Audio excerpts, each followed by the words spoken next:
सुबह 7 बजे से फोन बजना शुरू हो जाता है, सबकी सुननी है बात। कोई न कोई तो ऐसा कमेंट आ ही जाता है जिससे सब लोग डर जाते हैं, भयभीत हो जाते हैं, जानकारी चाहते हैं सच क्या है। बहुत भरोसा है लोगों को, मैं उनका एहसानमंद हूं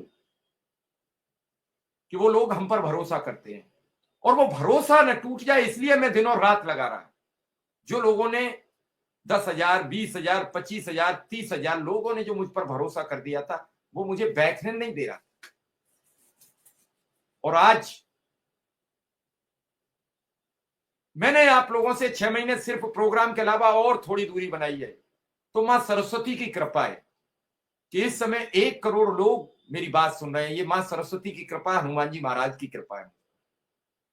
मैं बिल्कुल ईमानदारी से करता हूं, न मेरे पास प्रमोशन को पैसे हैं, न मैं कुछ बात कह पाता हूं।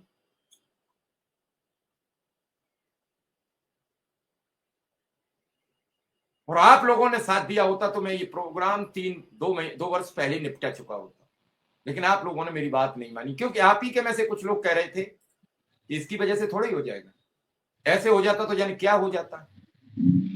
और आज अखबारों में छपने लगे, अखबार चल चल के चर्चा कर रहे हैं, चैनल वाले आपके पास आ रहे, बिना पूछे आपके खबर चला रहे हैं। एक दौर था कि आप फोन करते थे, मेरी एक खबर लगा दो, कोई सुनता नहीं था। मैं अपने बढ़ाई के लिए नहीं बात कर रहा हूं, मैं वो बात बता रहा हूं कि कैसे कैसे कितने झमेले झेले हैं, कितने सरकारी लफड़े, फिर ये झपड़े, फिर वो बात, फिर ये दबाव, फिर वो दबाव, फिर वो दबाव।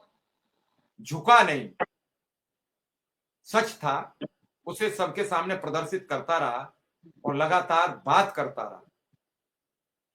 पूरा, अगर कोई तन्मयता से जो व्यक्ति लगा रहा, उसका नाम विक्रम सिंह था। डेली रहना, कई संगठन के साथी आए, वो चले गए, कई प्रोग्राम से ओत प्रोत होके फोन करके लोग जुड़े, वो चले गए। किसी पे दबाव पड़ा तो बोला सर इतना हम रोज नहीं कर पाएंगे।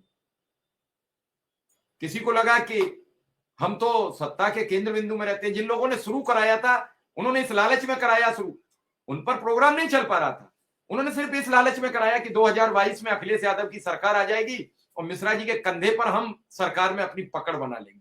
सरकार फिर वापस आ गई योगी आदित्यनाथ की। तो आधे लोग तो तभी भाग गए छोड़ छाड़ के, हमें मार्च में ही विदा ले गए। फिर कुछ लोग रह गए, वो लोकसभा चुनाव में निकल लिए, फिर कुछ लोग बीच में निकल लिए।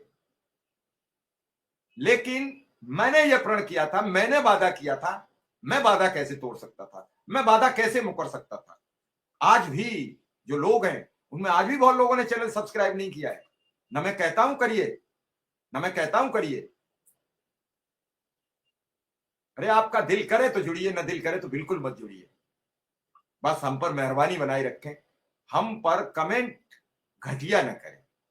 हमें कतई ऐतराज नहीं, आप बिल्कुल जो करोगे वो करते रहो।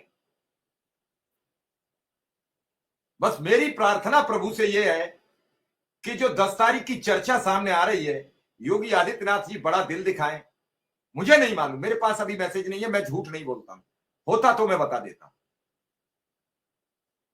और एक चीज और मैं बता देता हूं कि अखबारों में छपी खबरों का यह भरोसा मत करना, जो मानदेय मिल जाए उसे स्वीकार कर लेना। ये स्मृति को याद होगा कि मैंने जब 2000 बढ़ा था तब भी लोगों में नाराजगी आई, लोग फूट रहे थे। मैंने कहा आप खामोश रहना, एक कमेंट मत करना, ये 2000 लोग। और उसी का नतीजा है कि 7000 से आपको 9000 मिला। पहली बार था जो सरकार ने कहा, और तब भी इसी का दबाव था प्रोग्राम का। तब भी मुझसे कहा जा रहा था कि आप प्रोग्राम रोक दो, और लगातार अखिलेश यादव से लोग हमने मिलवाए। मैंने इसलिए नहीं मिलवाए, मैंने इसलिए मिलवाए कि सरकार दबाव में आ जाए, और सरकार ने दबाव में आके 2000 रुपये बढ़ाए। तब मेरे पास शिक्षा मित्र का कोई नेता नहीं था। उस समय अगर शिक्षा मित्र के नेता मेरे साथ जुड़े होते तो उस समय भी शिक्षा मित्र का मानदेय बढ़वा के मानता। मैं ऐलान करता हूं, आज कह रहा हूं इतने दिन बाद, यह मामला 2022 का है। तब अनुदेशक को इस प्रदेश में और कोई नहीं जानता था कि अनुदेशक भी मेरे साथ जो गेस्ट आते थे वो मुझसे पूछते थे, ये तो बता दो ये करते क्या है। मैं मजाक नहीं कर रहा हूं स्मृति जी, सच बता रहा हूं कि इनका काम क्या है। मुझे बुला तो रहे हो इस डिबेट में, मैं तो ये कह रहा हूं कि जो अखबार ने छापा वो कल सच हो जाए, कल हो जाए, परसों हो जाए, होली पे हो जाए, होली के बाद हो जाए, सच हो जाए, यही मेरी प्रार्थना। मैं बिल्कुल किसी की खबर का कटाक्ष नहीं कर रहा हूं, मैं किसी की खबर को झूठा नहीं बता रहा हूं,